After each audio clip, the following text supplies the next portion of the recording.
نحمده ونصلي على رسوله الكريم أما بعد فأعوذ بالله من الشيطان الرجيم بسم الله الرحمن الرحيم هو الذي بعث في الأميين رسولا منهم يتلو عليهم آياته ويزكيهم ويعلمهم الكتاب والحكمة وإن كانوا من قبل لفي ضلال مبين صدق الله مولانا العظيم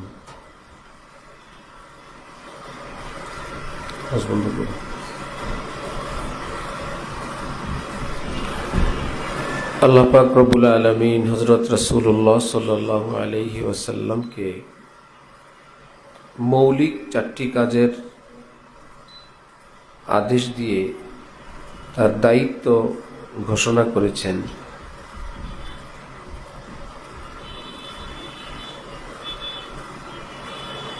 ইয়াতলু আলাইহিম আয়াতিহি, সহি শুদ্ধ কোরআন তেলাওয়াত আপনি শেখাবেন।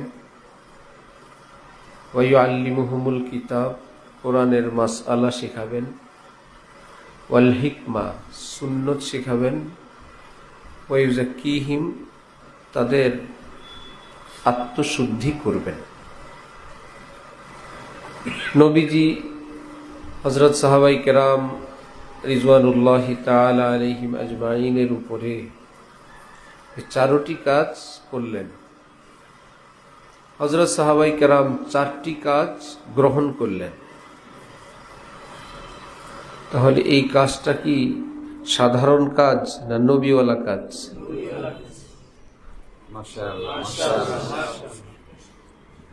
নবীওয়ালা কাজ। 30 পারা কোরআনের সবই নবীওয়ালা কাজ। এক এক জায়গায় ইসলামের কথাগুলোকে আল্লাহ এবং রসুল বিভিন্ন আঙ্গিকে বিভিন্ন ভাষায় বলেন। কোথাও বলেন আল ঈমানু বিজউ ওয়া সিত্তুনা শুবা, কোথাও বলেন আল ঈমানু বিজউ ওয়া সাবউনা শুবা। ঈমানের 60-এর উপরে শাখা আছে, 70-এর উপরে শাখা আছে, 77টি শাখা আছে। ঈমানের শাখা সবটা মিলাই হলো কি ঈমান। শাখা অর্থ ডাল। শাখা অর্থ কি? একটা গাছের যতগুলো ডাল, প্রত্যেকটা ডাল যদি থাকে, পাতাগুলো যদি থাকে, ফুলগুলো যদি থাকে, চতুর্দিকে গাছটা যত সুন্দর লাগবে। এক পাশ থেকে একটা ডাল কেটে ফেললে কি অত সুন্দর লাগবে? এই বলি কি গাছটা মারা যাবে? গাছটাও মারা যাবে না, আগের মতো সুন্দরও লাগবে না। আরেকটা ডাল কেটে ফেললে গাছ আছে, ডাল নাই। আরেকটা কেটে ফেললে গাছ আছে, ডাল নাই। ফুল ছিঁড়ে ফেললে গাছ আছে, ফুল নাই। পাতা ছিঁড়লে গাছ আছে, ডাল আছে, পাতা নেই। যেমন গাছ আছে ঠিক তেমনি তার সবগুলো ডাল আছে, তেমনি সুন্দর ঘন পাতা আছে, পাতায় ফুল ফল আছে। সেই গাছটা কি অনেক সুন্দর না? যদি ফুল না থাকে গাছ থাকে কি না? থাকে। ফল না থাকলে, পাতা না থাকলে, ডাল না থাকলে। ঈমানের গাছ আছে, ডাল কাটা গেছে। যেহেতু নবী বলছেন এগুলো ঈমানের ডাল। কোন কোন গাছ আছে সোজা দাঁড়ায় আছে, জালেমের গায়ে আর কিচ্ছু নেই। আবার কপাল খুললে চতুর্দিক থেকে ডালপালা শুরু হয়। আমাদের দেশে বড়ই গাছের এমন হয়, মৌসুমের শেষে বড়ই গাছের এমন হয় পুরা হলক, মুহাল্লিকিনা রুউসাহুম, এক ডাল মাল একদম গোড়ায় কাটে। এই গাছ আর জীবনে কিছু হবে এরকম মনে হয় না। অনেক এলাকার লোকেরা এটা জানে না, গাছ কেটে ফেললে কি হবে, আগামী বছর কেমনি বড়ই ধরবে, পরের বছর আর ধরে না। বড়ই গাছের নিয়ম হলো মৌসুম পার হইলে পুরাটা কাটো, সময় মতন আবার ডাল দিবে, দেখবা গত বছর যা ছিল এর চাইতে কম না আরো বেশি, বিশাল এলাকা নিয়ে হবে, নতুন ডালে নতুন বড়ই আসবে। অনেক এলাকার লোক জানে না এটা। বড়ই গাছ তার জায়গায় আছে, আম গাছের মতন প্রতি বছর আম ধরে, প্রতি বছর বড়ই ধরবে। এক একটা প্রসেস আছে এক এক জিনিসের। আমাদের কুমিল্লা, চাঁদপুর, এর মধ্যে আমাদের কচুয়া এক সময় বড়ইর জন্য একদম প্রসিদ্ধ ছিল, কচুয়াটা। আর আমরা ছোটবেলায় এটা দেখছিও, এত বড় বড় স্তূপ হতো হাটে, কোন একটা মাঠের মধ্যে বড়ই আর বড়ই, বিশাল বিশাল স্তূপ বড়ইয়ের। ওটা ছিল বোল বড়ই, যেটা একটু বড় বড় হয়, মিঠা হয়। আমাদের এই বাড়িতে ওই বাড়িতে পাশের বাড়িতে বড় বড় গাছ হইতো, আমরা সেগুলো দেখতাম। যারা গাছ কিনতো সেগুলো দেখতাম, সে গাছ থেকে কিভাবে পাড়ে সেগুলো দেখতাম। বড়ই গাছে তো উঠা যায় না, বড়ই ধরবে কিভাবে? বড়ই গাছে উঠার নিয়ম হলো গাছের বাহির দিয়ে বাঁশ দিয়ে উঠতে হয়, গাছের বডি দিয়ে, ডাল দিয়ে না। গাছ যতটুকু আছে আছে এর বাহির থেকে গিয়ে ওটার উপরে বাঁশ, যার মধ্যে এরকম উঠার মতন ধাপ আছে, বা বাঁশের যে কি থাকে, শাখা থাকে, সেটার নাম কি, কঞ্চি। ওটা কেটে কেটে ওটার মধ্যে গোড়া একটু রাখে, একটাই এক পিস বাঁশের। হ্যাঁ, কি এই ফরিদপুরের কম কি কি, আরে না, জিংলা, জিংলা। ওটার গোড়া দিয়ে অল্প একটু রাখে, একটা বাঁশ, এটাই মই। এটাকে খুব সহজে গাছের উপর ফেলতো, হেলায় ফেলতো, গোড়ায় কেউ থাকতো বা এটাকে কোনোভাবে স্থাপন করে ওই দিয়ে উঠে যেত। আমাদের আকাশ মামা প্রসিদ্ধ ছিলেন, বড়ই গাছ কেনার উস্তাদ ছিল। বাছাই করা বড়ইটা উনি ব্যাগে করে নিয়ে আসতেন, প্রচুর বড়ই। আল্লাহু আকবার। তাহলে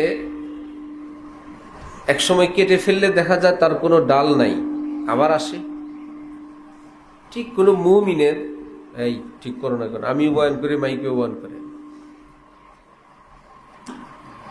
মুশকিলা আওয়াজ কমাইতে হবে, মাস্টার সাহেবের ধরো।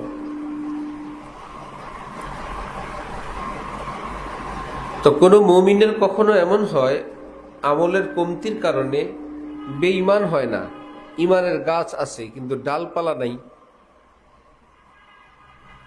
আল্লাহ পাক যখন তৌফিক দেন, এমন সুন্দর ডালপালা, এমন সুন্দর গাছ, এই গাছের যে কোনোদিন ডাল ছিল না, পাতা ছিল না, এর চিহ্নও থাকে না, এতটা সুন্দর হয়। হাজী সাহেব আমাদের সঙ্গে উমরায় গেলেন, তার সঙ্গে আমাদের পরিচয়। উনি জামা পায়জামাওয়ালা একজন মানুষ, পাঞ্জাবিওয়ালা, দাড়িওয়ালা একজন মানুষ। হাজী সাহেব এখানে গেলাম। জিদ্দা এয়ারপোর্টে পার হওয়ার পর ওরা আইন করছে, সৌদিতে যেই বছর প্রথম প্রবেশ করছে, যেই ছবি নিয়ে ইমিগ্রেশনে, নেটে তো অ্যাপস আছে, নুসুক, এটা সেটা, ওই অ্যাপস ওপেন করতে হবে, পাসপোর্ট ইত্যাদি দিলে কিন্তু ছবি আসবে সর্বপ্রথম সৌদি আরব ঢুকছিলেন যেই ছবি দিয়ে, সেটা। হাজী সাহেবের ছবি তো আগেরটা এসে গেছে, যখন তিনি মিস্টার ছিলেন, দাড়িও নাই, মোচও নাই, চুলের ডিজাইনও, বহু আগের গল্প ওনার। আর যে উনি খেপছে, কে বলছে সৌদি আরবে কিচ্ছু জানে না, এমন চালাকের চালাক, আমার কত আগে ছবি রেখে দিচ্ছে, চেনার মতো না, এত সুন্দর দাড়ি, এত সুন্দর চেহারা, পায়জামা, পাঞ্জাবি। সেই গাছে যে ডাল আসছে, এত সুন্দর বাগান হয়েছে, আমরা তো জীবনে আর জানতাম না, ওইটা না দেখলে যে এমন ছিল। সে তো ভালো হয়ে গেছে, কিন্তু পৃথিবীর কোনো দেশে গুগলে সেটা রয়ে গেছে, আল্লাহ পাক বলেন আমি যদি মাফ করে দেই আমার কোনো জায়গায় আমি রাখি না।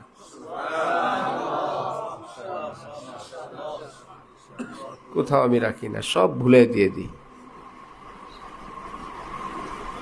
আমি তাকে ইজ্জতের সম্মানের জিন্দেগি দান করেই দিই, এটার উপরেই তার বাকি জীবন চলতে থাকে। তাহলে এখানে বলল ৭৭, ৭০, ৬৭ ইত্যাদি শাখা।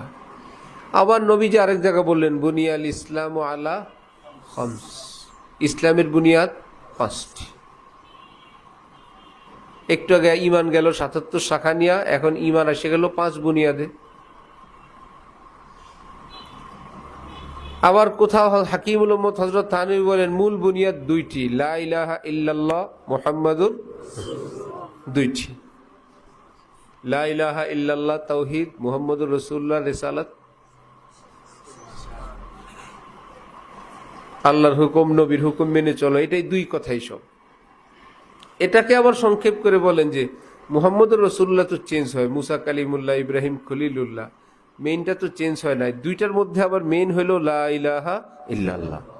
যুগে যুগে পরেরটা পরিবর্তন হবে, লা ইলাহা ইল্লাল্লাহর পরিবর্তন নেই, একটা। আর যেই নবীর নামে লাগুক, ২টা মিলে কি কিসের একাত্মবাদের কালিমা। কিন্তু জাত কয়জন? আল্লাহ এবং রসুল ২জন হইল না, ২জন মিলে বলে তাওহীদের কালিমা। বুঝা গেল? ২জন মিলে কথা ২টা না, একটা। এই জন্য ২জনের কথা হইল কালিমায়ে তাওহীদ, একাত্মবাদের কালিমা।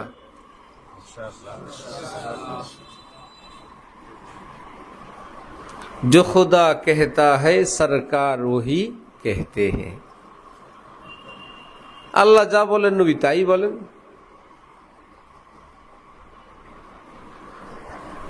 আল্লাহ ইসলামের শোভা সবগুলোর মুআল্লিম ছিলেন রাসূলুল্লাহ সাল্লাল্লাহু আলাইহি ওয়াসাল্লাম, সবটার পড়া হোক, ইয়াতলু আলাইহিম, ইউআল্লিমুহুমুল কিতাব, খুসুসি থেকে দাওরা পর্যন্ত পড়ারও ওস্তাদ কয়জন? একজন। ওয়াল হিকমা, সুন্নত শিখাবেন, তিনিও কে? একজন। ওয়াইউজাক্কিহিমের পীর সাহেব, সেও কয়জন? একজন। জিহাদেরও আমির সাহেব তিনি, সুন্নতের মহিউস সুন্নাও তিনি, পীর সাহেবও তিনি, শাইখুল হাদিসও তিনি, হাফেজ সাহেবও তিনি, ওস্তাদও তিনি, ওস্তাদুল ওস্তাদও কি তিনি। এটা কিভাবে সম্ভব? জিহাদের নেতৃত্ব দিচ্ছেন, অজু গোসল শিখাইতেছেন, নখ কাটা শিখান, মোষ কাটা শিখান, জামা শিখান, হাসি খুশি শিখান, ৩০ পারা কোরআনে শিক্ষা দিচ্ছেন, এত বিশাল হাদিসের ভান্ডারে শিক্ষা দিচ্ছেন। এটা কিভাবে সম্ভব? এটাও একটা মুজিজা নবীজির, এটাও একটা কি মুজিজা, অলৌকিক ব্যাপার। এখন যে হেফজ পড়ায় সে কি আর বুখারী পড়ায়?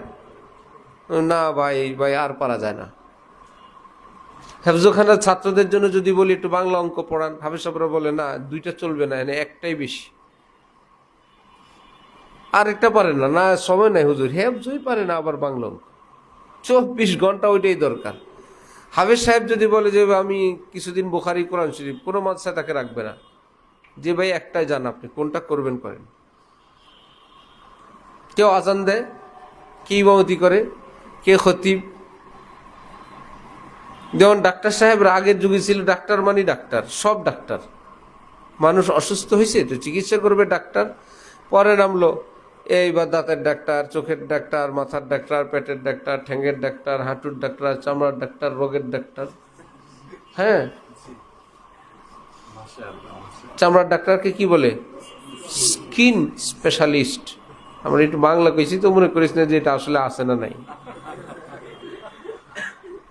চর্মরোগ,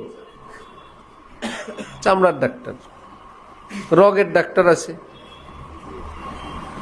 মজার কথা আরো আছে, ডাইন চোখের ডাক্তার আলাদা, বাম চোখের ডাক্তার আলাদা। চোখের রাজার অংশের ডাক্তার আলাদা, সাদা অংশের ডাক্তার আলাদা। সামনের সাইড আলাদা, পিছনের সাইড আলাদা। চোখের স্বাভাবিক চিকিৎসার ডাক্তার আলাদা, অপারেশনের ডাক্তার আলাদা। এই চোখের উপরেই অপারেশন করে না, উনি অপারেশন করেন। চোখের ডাক্তার এমনি। চক্ষু হসপিটাল আছে যেখানে পুরা হাসপাতালে শুধু ডাক্তার আর ডাক্তার। পুরাটার মধ্যে কিসের ডাক্তার? চোখ আর চোখ। ওই চোখ কত বড় জিনিস যেটার উপরে এত লোক লাগে। না ভাই, চোখের অনেক ডিপার্টমেন্ট আছে, এক একজন এক একটা। একই ডাক্তার না। এখনো দিন ওষুধ লেখে আর বলে দাঁতের ডাক্তারই গরু গরু। কি আছে চোখে না দেখলে মেয়ে দুনিয়ার দাম আছে? চোখ হলো মেইন, এগুলো বলে। দাঁতের ডাক্তার কোনোদিন বলে দাঁত না থাকলে জোয়ান কালো বুড়ার মতো লাগে, খাইতে স্বাদ নাই, লইতে স্বাদ নাই, ইত্যাদি ইত্যাদি। দাঁত আছে তো সৌন্দর্য আছে, ভাই দাঁতে মেইন, এগুলো বলে বসে বসে। সে তার কাজ করে। হ্যাঁ, এগুলো পাবেন আমাদের ইসলামে। যে যে ডাক্তারি করে, ডাক্তাররা মোটামুটি ভালো আছে, বিশেষ করে ওনাদের শিষ্য কম্পাউন্ডার যারা থাকে, বক্ত। যদি আপনি ওই ডাক্তারের কাছে না গেলেন, আপনি গোমরা, আপনি জাহান্নামী।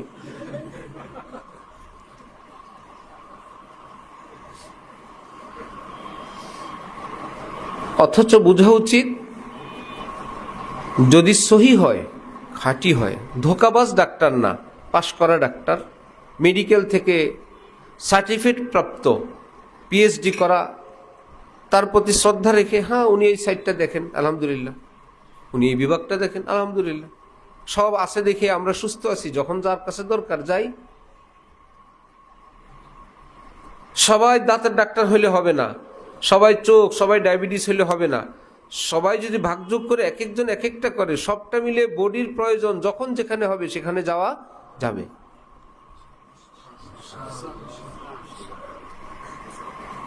ইসলামের নিয়ম, সবাই মুহাদ্দিস হওয়া ফরজ না। হাফেজ সাহেব হওয়া ফরজ না, মুফতি সাহেব হওয়া ফরজ, শাইখুল হাদিস হওয়া ফরজ না, মুফাসসির হওয়া ফরজ না, মাদ্রাসায় পড়া ফরজ না, আজান দেওয়া ফরজ না, ইমামতি করা ফরজ না, খতিবগিরি করা ফরজ না, বক্তা হওয়া ফরজ না, পিসাব হওয়া ফরজ। তাহলে আসি কি সবই বাদ? বলে না, এর লম্বা সবক পিছনটা ভুলে গেছেন। বলছি সবাই ফরজ না, ফরজ না, সবার জন্য এই কাজগুলো করা কি না ফরজ না? তাহলে আপনি ফরজ না বলে যদি সবাই ইমামতি ছেড়ে দেয় কি হবে?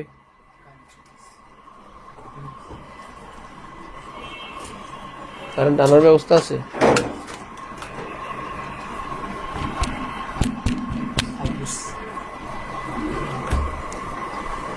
কেউ ইমামতি করবে, বাকিরা কি থাকবে? ইমাম না মুসল্লি?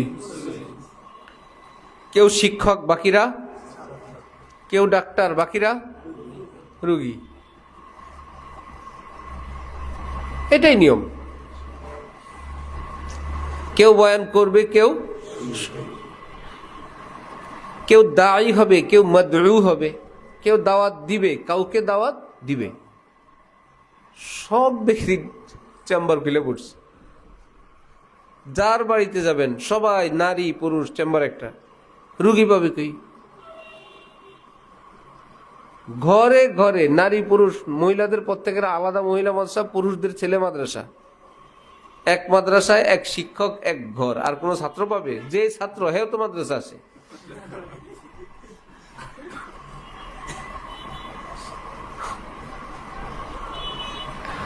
এটাকে বোকামি বলে। ইসলাম এটা নাই। মাশাআল্লাহ।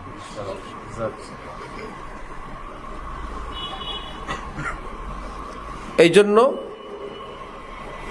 মুসলিম হয়ে বেঁচে থাকা, এর জন্য যে এলিমগুলো জানা দরকার, এটার নাম ফরজে আইন। এটার নাম কি? আমি মুসলিম, আমি কুকুর খাই না, আমি মুসলিম। সাপ খাই না, আমি কি? হিন্দুর জবাই করা প্রাণী খাই না, আমি মুসলিম। অন্যরা তো খায় খায়, তারা আর আমি বেশ কম, তারা তো মুসলিম না, আমি মুসলিম। আমি হজ উমরা যাই, আমি মুসলিম। আমি নামাজ পড়ে আজান দিই, আমি মুসলিম। আমি জুমা পড়ি, আমি মুসলিম। আমরা কবুলের বিয়ে বিশ্বাস করি, এটা মুসলিম। 1 2 3 বললে শেষ হয়ে যায়, আমরা মানি। আমরা কি এই পর্যন্ত শেষ না? আরো কিছু আছে, আরো যা আছে সেগুলো আমাদের ইসলামের। আমি একজন মুসলিম, আমার কমতি থাকলে আমি জানবো যেখানে জানা যায়। এই মুসলিম হওয়ার পরের গল্প, লা তামুতুন্না ইল্লা ওয়া আনতুম হাফিজুন আলিমুন ইল্লা ওয়া আনতুম পিসাবুন।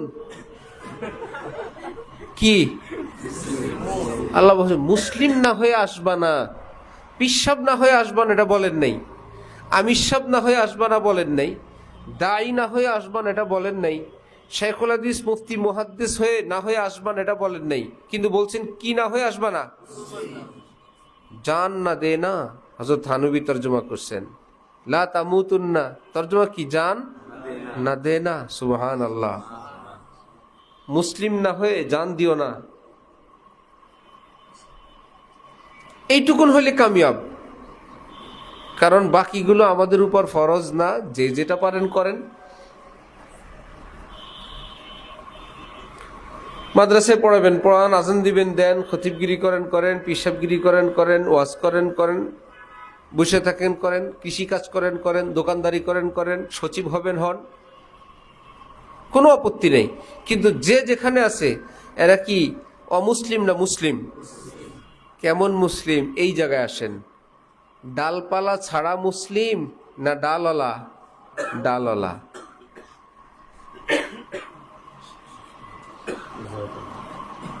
কারণ ডালবিহীন আর কি থাকে? ইমান, লা ইলাহা ইল্লাল্লাহ মুহাম্মাদুর রাসূলুল্লাহ, বাস এইটুকুন। আল্লাহ বলছেন যে এই।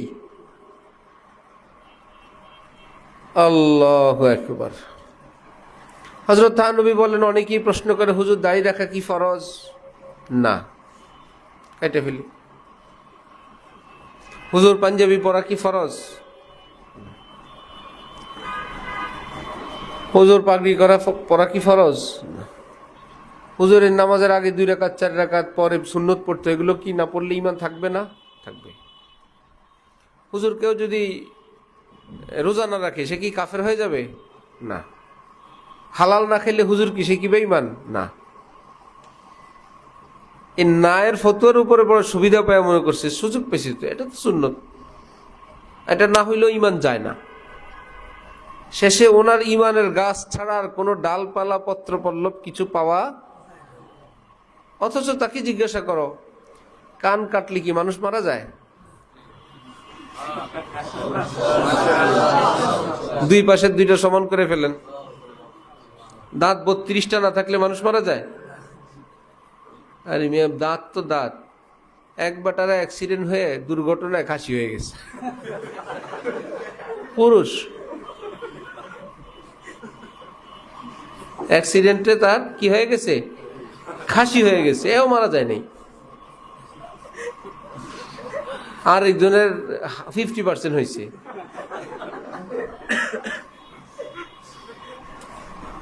এও তো মারা যায় নাই। ছাগল যদি না মরে, গরু যদি না মরে, বোঝা গেল ওই আইটেম ছাড়াও মানুষ বাঁচতে।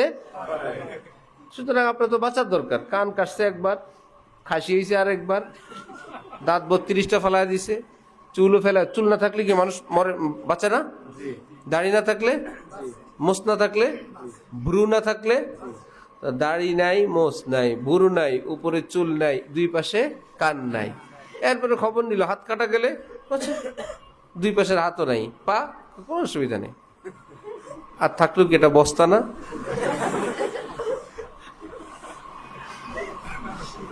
বাঁচলে হয়েছে। ওখানে যেরকম বলে ইমান না গেলে হয়েছে, এর আগ পর্যন্ত আমি কাটতেই থাকবো। আলেমরা বলছে এটা না করলে ইমান যায় না। বেঈমান না হইলে হয়েছে। ইমানটুকুন রেখে ডালপালা কাটতে কাটতে কাটতে কাটতে নাক কাটছে, কান কাটছে, দাঁত ফেলছে, দাড়ি, মোষ, বুরু, চুল। আমাদের এক সাথী ছিল ফর্সা, খুব সুন্দর। আর ভাই ছিল নেভির অফিসার, নৌবাহিনীর। তো নেবিওয়ালাগো সব সাদা, তো ভাই তাকে যা দেয় সব সাদা দেয়।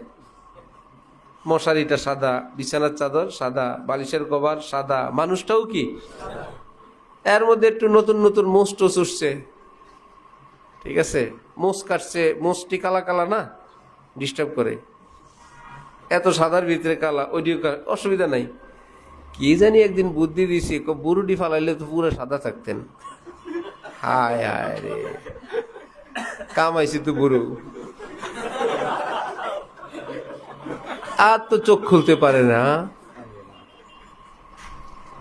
লাইটের আলো, সূর্যের আলো ইত্যাদিকে এই ভ্রু এটা যে সেভ করে, এ তো সেও জানতো না, আমরাও জানতাম না। এখন তো সে চোখ খুলতেই পারে না।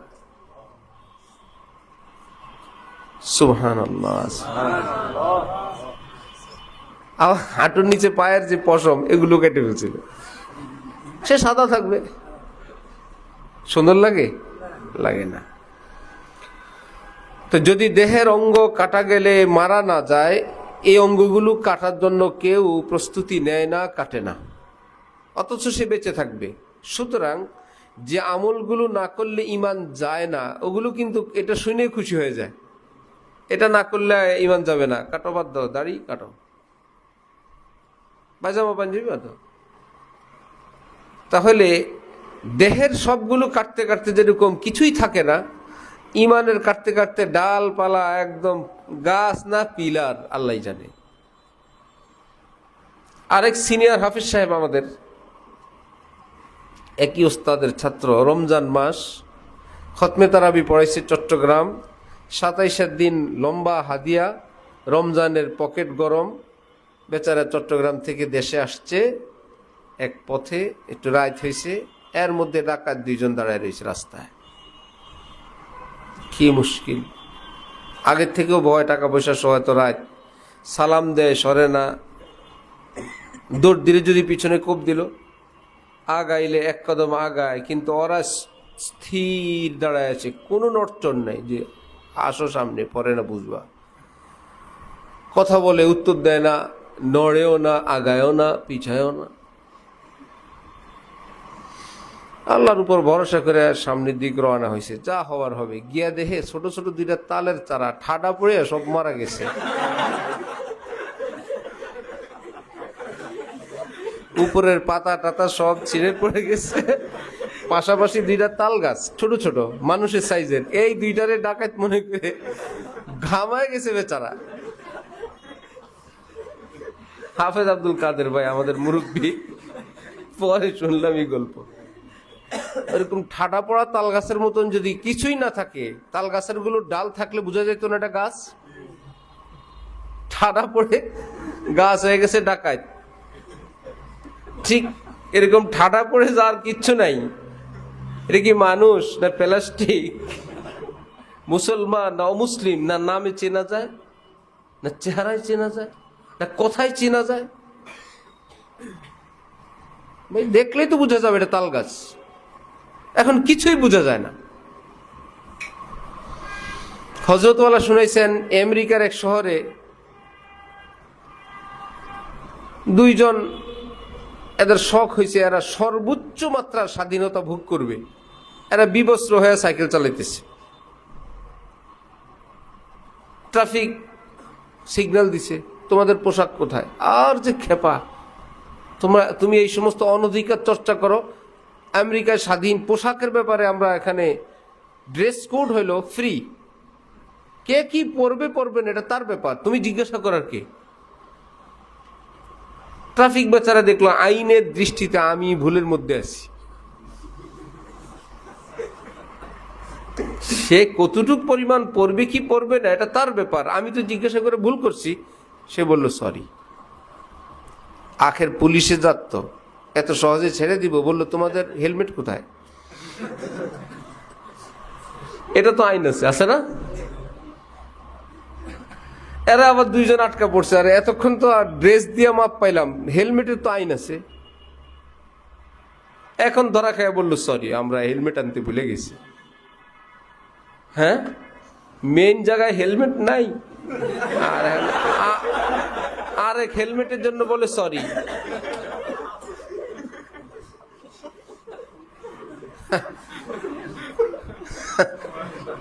লা ইলাহা ইল্লাল্লাহ।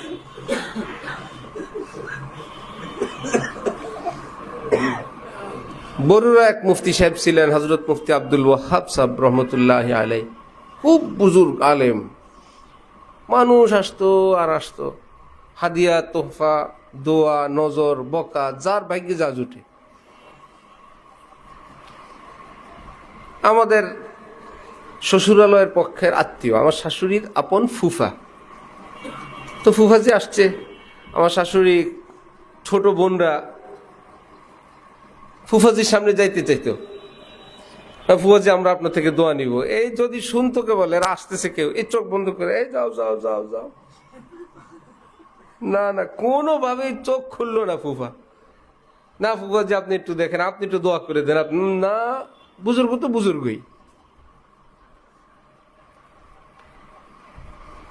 বড় কিসের ডিসি আর ওসি, কিসের এসপি, কিসের আলেম, কিসের মুফতি, যে যেমন বয়স তেমন নুরানি চেহারা, তেমন আলেম, তেমন আল্লাহওয়ালা। এই এক মাস আগে হজরতলার সঙ্গে ওনাদের মাদ্রাসা বরুড়া গেলাম, পরে ওনার বাড়িতে গেলাম। ওনার সাহেবজাদা মুফতি সালমান সাহেব বলতেছেন, বড় ভাই মুফতি নোমান সাহেব টিন শেড একটা বিল্ডিং করছেন। আব্বার আগ করে হের ঘরেই জানাই তোরা দুনিয়াদার হইছস, বিল্ডিং করা শুরু করছস। যাই না এই ঘরে, দুনিয়াদার হয়ে গেছিস না। ওই এলাকায় গিয়া সর্বপ্রথম জায়গা কিনছে কবরের। ভাই কবর কবর ঠিক করো আগে, কবরের জায়গা কিনছেন আগে। আমরা কিনি বাড়ির জায়গা, উনি কিনছেন কিসের জায়গা? আসল বাড়ির জায়গা কিনছেন। বা যেখানে থাকবো সেটা কই, কোন জায়গায় শোয়ব আমার, কার জায়গায় চিন্তা করছেন? আমাকে তো ওইটাও নেই, মন তো কোন যেখানে ইচ্ছে ওখানে ফালা দিস, জুরাইনি হোক আজিমপুরে হোক। অথচ উনি আগে ঠিক করছেন ভাই আমি কোথায় শোবো। তারপরে এক একরের মতো জায়গা কিনে একটা মসজিদ মাদ্রাসার জন্য ওয়াকফ করে দিচ্ছেন, হয়ে গেছে। তো ওনার কাছে ছেলে পেলেরা যাইতো যে একটু ভুল হইলে বকা দিবে, বকাও মজা, আল্লাহওয়ালাদের বকাও অনেক মজা। কয়েকটা গেছে মিলে চল, শার্ট প্যান্ট টলা ইত্যাদি পাইলে আরো বেশি ধমকাইতেন। গেছে দাড়িও নাই, শার্ট প্যান্ট, হুজুর একটু তাবিজ নিতে আসছি বা পানি পড়া নিচ্ছি। আমি হিন্দু করে তাবিজ দিই না, আমি হিন্দুদেরকে তাবিজ দেই না। হুজুর আমরা হিন্দু না, আমরা মুসলমান। তো কাপড় খেলে দেখবো, কাপড় খেলে দেখবো। তোরা হিন্দু না মুসলমান কেমনে বুঝবো? তাহলে মুসলমান তার পরিচয়টা এমন ভাবে বহন করা চাই, কেউ যাতে সালাম দিতে দ্বিধা না হয়, নাকি? লা তামুতুন্না ইল্লা ওয়া আনতুম, কেমন বস্তার মতো মুসলমান? কান নাই, দাঁত নাই, বুরু নাই, চুল নাই, হাত নাই, পাও নাই, ওই মুসলমান না। বুঝে গেল, পাক্কা মুসলমান। তোমরা মুসলমান না হয়ে মরবা না। এই মুসলমানটা কি কাঁচা না পাকা? বেনামাজি না নামাজি? হারাম খোর না হালাল খোর? হালাল খোর। হারাম খাইলে যদি হারাম খোর হয়, হালাল খাইলে কি খোর? তাহলে দাওয়াত খাইলে দাওয়াত খোর। কোনো অসুবিধা নেই, শুনতে কেমন শোনা যায়? যে হালাল খায় সে হালাল খোর, হারাম খাইলে কি? সুদ খাইলে, ঘুষ খাইলে, পান খাইলে, দদ্দা খাইলে, কোনো অর্থ একই, খানেওয়ালা। তাহলে এমন মুসলিম যে হারাম খোর না, হালাল খোর, বেনামাজি না নামাজি, বেপর্দা না পর্দাওয়ালা, জবান নষ্ট না ভালো জবান, চোখ নষ্ট না ভালো ভালো চোখ। তার মানে আল্লাহ পাক যে বলছেন আসবা এগুলো ঠিক করে। আমরা হয়ে গেছি কি, এখনো মুসলমান হই নাই। বিভিন্ন সাইডে আমার প্রচন্ড রকমের ক্যান্সার, প্রচন্ড রকমের কমতি। এর মধ্যে যে কোনো একটাকে ধরে আমি মহা খুশি, দুইটাকে নিয়ে আমি মহা খুশি। এবং অন্যরা কেন আমার দলে আসে না এই নিয়ে আমি প্রচন্ড ক্ষুব্ধ। খোঁজ নিয়ে জানা গেছে আমার ইমানের পয়েন্টের চেয়ে যার উপর আমি ক্ষুব্ধ তার পয়েন্ট বেশি। আমি যার উপরে ক্ষুব্ধ ইমানের পয়েন্ট তার বেশি, আমার ইমানের পয়েন্ট কম। তারপরেও আমার দৃষ্টিতে তার ইমান ঠিক নেই, কারণ তিনি আমি যে কাজটা করি এই কাজটা করতেছেন না। আমি যে দল করি, আমি রাজনীতি করি, আমি তবলিগ করি, আমি পীর সাহেবের কাছে যাই, আমি মাদ্রাসায় পড়াই, আমি ওয়াজ করি, ইত্যাদি ইত্যাদি, যে যেটা, যেহেতু তিনি আমার দলে আসেন নাই, দেশ ইসলাম কায়েম না হইলে হুজুরদের মাদ্রাসা থাকবে? সুতরাং এখন প্রধান কাজ হয়েছে নির্বাচন উপলক্ষে ঐক্য গড়া, আগে ভোট ঠিক করা। এরকম খেলাই ফার্স্ট না, পিছনে বহুত খেলা গেছে, বুঝছেন? একবার না, এরকম বহুত আসছে। এখন তো মাদ্রাসা আছে। বাংলাদেশের একটা সময় ছিল একটা মাদ্রাসা খোলা ছিল না, পুরা বাংলাদেশে একটা মাদ্রাসা নামক কোন প্রতিষ্ঠান ছিল, ইসলামী দল একটাও ছিল না। রব্বুল আলামিন নিছেন, এখন হাজারে হাজারে লাখ লাখ। তুরস্কে কামাল আতাতুর্ক এমন নিষিদ্ধ করলো কোরআন হাদিস, আরবি হরফ শুদ্ধা নিষিদ্ধ, আরবি অক্ষর সেটাও নিষিদ্ধ, আজান নিষিদ্ধ।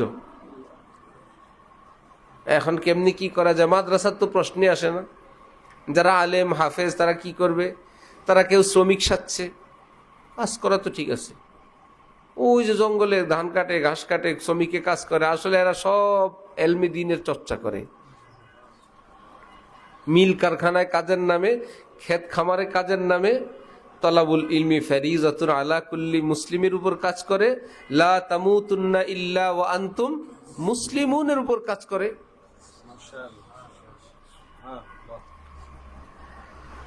আলোচনার শেষ প্রান্তে চলে আসছি।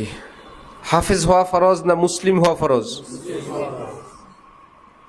পীর সাহেব হওয়া ফরজ না মুসলিম হওয়া ফরজ? দায়ী আমির হওয়া ফরজ না মুসলিম হওয়া ফরজ? মাদ্রাসা করা ফরজ না মুসলিম হওয়া ফরজ? দেশে ইসলাম প্রতিষ্ঠা করা ফরজ না মুসলিম হওয়া ফরজ? অর্থাৎ যেগুলোকে আমি বিপরীতে বলছি, ফরজের বিপরীতে, সবই আমাদের কাজ, একটাও ইহুদিদের কাজ না, খ্রিস্টানের কাজ না। সেগুলো কে করবে? আমরাই করব। কিন্তু তার আগে আমার একটা কাজ আছে, এটা হলো মূল কথা। সেই কাজটা করার আগে আরেকটা কাজ আছে আমার। যেমন নামাজ আগে না উজু আগে? কেউ যদি বলে আরে মে উজু উজু উজু উজু করো, নামাজটা পড়ো, পরে আল্লাহ তৌফিক দিলে উজু করে নিও। হ্যাঁ, ওয়াশরুমের সিরিয়াল, ওয়াশরুমে যাবা তারপরে উজু করবা, উজুখানা খালি যা, উজুটা করে ফেলো আগে, পরে ওয়াশরুমে যাও। এটা সিরিয়াল আছে তো, আছে না? একটু মজার কথা শুনো। এক চটপটি দোকানদারকে কাস্টমার গিয়ে জিজ্ঞাসা করছে, ভাই আপনি দুই হাত দিয়ে যেভাবে জিনিসপত্র ধরেন কাটেন, ওয়াশরুমে কি হাত ধোন? বললো, ভাই মিথ্যা কথা বলবো না, ধুই, কিন্তু একটু ব্যাখ্যা আছে, যেভাবে মরিচ টরিচ হাতাই আগে গিয়া সাবান দিয়ে হাত ধুই, নইলে তো বিপদ। কিন্তু কাস্টমার থাকে ব্যস্ততার কারণে পরে ধুইতে পারি না।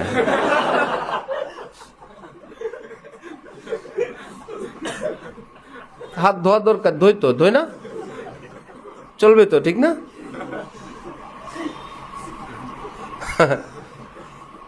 উজু পরে করলে হবে না, আগে করতে হবে। তরতিব আছে, তরতিব। যে যেখানে আছে সেইটার ধোয়া, সেইটার ভাব, সেটার পাওয়ার, সেটার ফজিলত, সেটার এমন বয়ান দেয়, এই বেচারা পৃথিবীর আর কিছু দেখেই না। ওই বেচারা দেখার আর কোনো সুযোগ নেই তার। কিন্তু এক ছেলে অশিক্ষিত, সে ঘুরে ঘাড়ে খায়, তার দৃষ্টিতে মা বাবা হইল কিছুই বুঝে না। আরেক ছেলে শিক্ষিত, সে নিয়মিত টাকা পয়সা দেয়, আরেকটা এমন ভাই বেরাদার 5-7টা আছে, এক একটা এমন পরস্পর ঝগড়া বিবাদ হয়। মা সন্ধ্যাবেলায় ভাত পাকায় কি শুধু ভালো 2টা ছেলের জন্য না, সবার জন্য।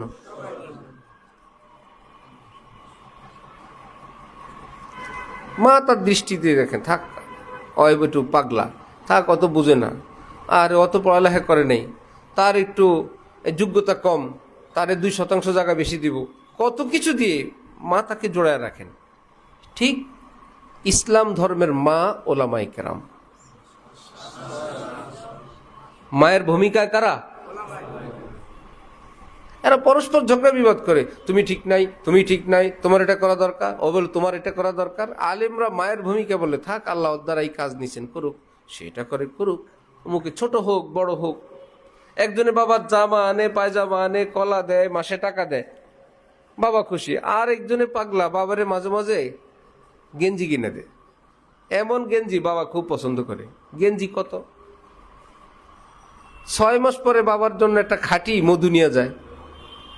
আরেকটা আছে কিছুই করে না, দুষ্টামির হাত দিয়ে আইসা বাবার কপালে একটা চুমা দেয়, বাবা বাবা 10টা টাকা বাবা, দেয় তো না, উল্টে নিয়ে যায়। সবগুলো বাবার ছেলে না? ঠিক আলেম ওলামারা মুসলমানকে এভাবে বুকে জড়ায় রাখেন।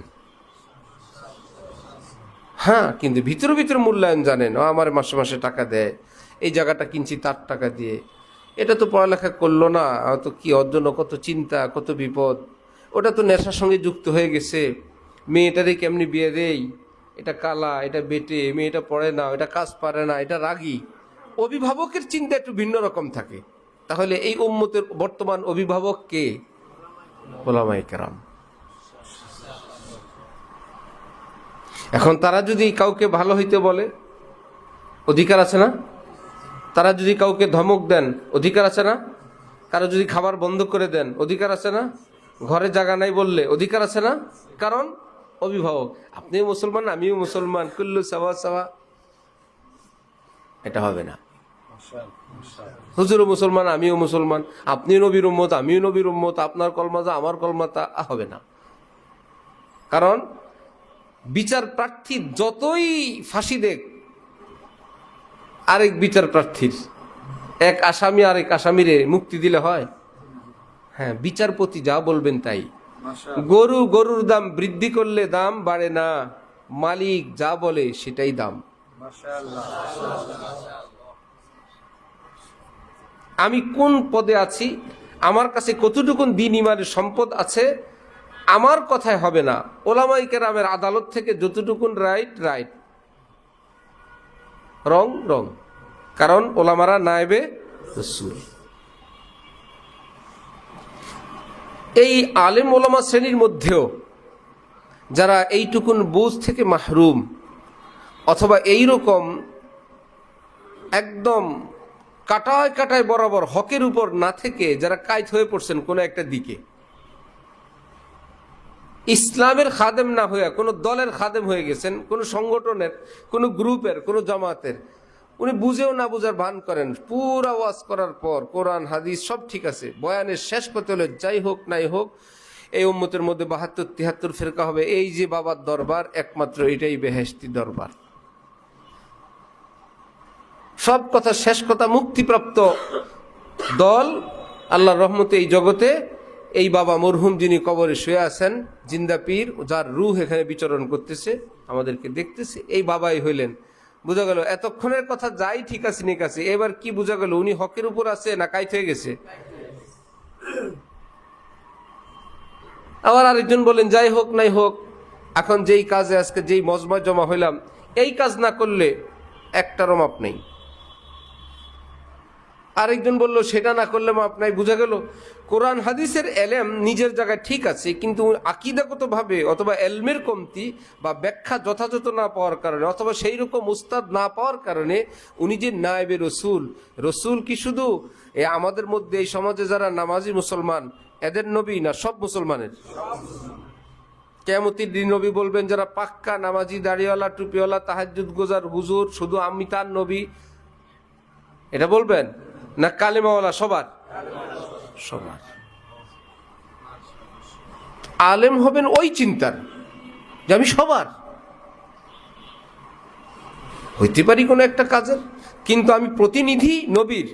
সকল উম্মত আমার কাছে এসে যথাযথভাবে কথা পাবেন, কোনো ডাইন বাম করা ফতোয়া পাবেন না যে আমার কথা শেষ হইলে আমার মতলব, আমার দল, আমার গ্রুপ, আমার জামাত। এটা হলে বুঝতে হবে উনি দলীয় আলেম। ইসলামের আলেমের যে গুণাবলী বৈশিষ্ট্য নিয়ে থাকা দরকার, সেখানে তার একটু বিচ্যুতি আছে। ঠিক আছে, উনি দলের আলেম। আমাদের তো নায়েবে রসুল দরকার, যিনি এরকম কোন দলের পক্ষে অন্ধ সাফাই না গেয়ে যিনি বলেন যেখানে হক আছে ওখানে হক, যার কাছে যতটুকুন হক আছে সেটা হক। বুঝছেন? এইরকম কিছু নায়েবে রসুল পৃথিবীতে আছেন। আরো কিছু তৈরি হোক, আমরা চাই কি না? সুতরাং যারা তৈরি করেন আল্লাহ পাক তাদের হায়াতে বরকত দান করেন। যে সমস্ত প্রতিষ্ঠান উম্মতের সকল স্তরের মুসলমানদের প্রতিনিধি সৃষ্টি করতে পারে, সেরকম মন, মানসিকতা, উদারতা, খায়রখাহি, ভালোবাসা, মূল্যায়ন শরীয়তের দৃষ্টিতে, দলের দৃষ্টিতে না, এবং প্রকৃতপক্ষে যারা মুসলমান বানানোর কাজ করে, মুসলমান বানাই আমরা না। তারপরে আপনি কি করবেন করেন, কোন গ্রুপ করবেন, কোন দল করবেন করেন। আমরা উজু করাই, ফরজ পড়বেন না নফল পড়বেন না বিতির পড়বেন, পড়েন। আগে কি লাগবে? উজু লাগবে। আল্লাহ পাক এইরকম কিছু আলেম তৈরি করার জন্য মার্কাজুল ইহসানকে এবং দেশের ওলামাই কেরাম যে যেখানে খিদমাত করেন তাদের সকল প্রতিষ্ঠানকে কবুল ফরমান। ওয়া আখিরু দাওয়ানা আনিল হামদুলিল্লাহি রাব্বিল আলামিন।